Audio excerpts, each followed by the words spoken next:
एक सेठ से लक्ष्मी जी रूठ गई। जाते हुए बोली, मैं यहाँ से जा रही हूँ, अब मेरी जगह नुकसान आएगा, तैयार रहना। जाते हुए मुझसे कुछ मांगना चाहते हो तो बोलो। सेठ बहुत समझदार था, बड़ी विनम्रता से बोला, नुकसान आ रहा है माँ, आने दीजिए। बस जाते हुए वो ये वरदान दे जाइए कि मेरे परिवार में सब आपस में बहुत प्रेम से रहें। लक्ष्मी जी मुस्कुराई, तथास्तु कहा और वहां से चली गई। उस सेठ की 4 बहुएं थी। कुछ दिनों बाद सबसे छोटी बहू खिचड़ी बना रही थी।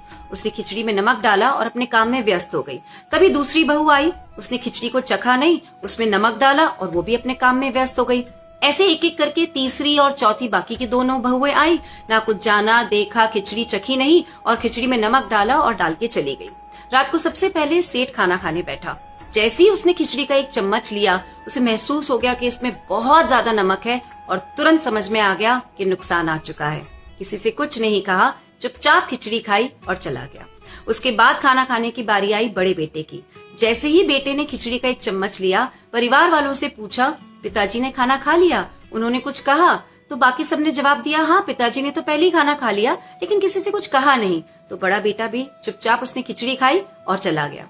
ऐसे करके परिवार के बाकी सारे सदस्य एक एक करके आए, अपने से पहले वालों के बारे में पूछा, कुछ नहीं कहा, चुपचाप खिचड़ी खाई और चले गए।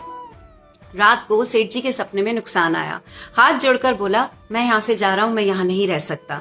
तो सेठ जी ने पूछा, क्यों, क्या हो गया? नुकसान ने कहा कि तुम सबने मिलकर 1 किलो नमक खा लिया, कोई किसी पर चिल्लाया नहीं, गुस्सा नहीं किया, सब शांत रहे। जिस परिवार में इतनी सुख शांति, आपस में इतना प्रेम हो, मैं वहां नहीं रह सकता।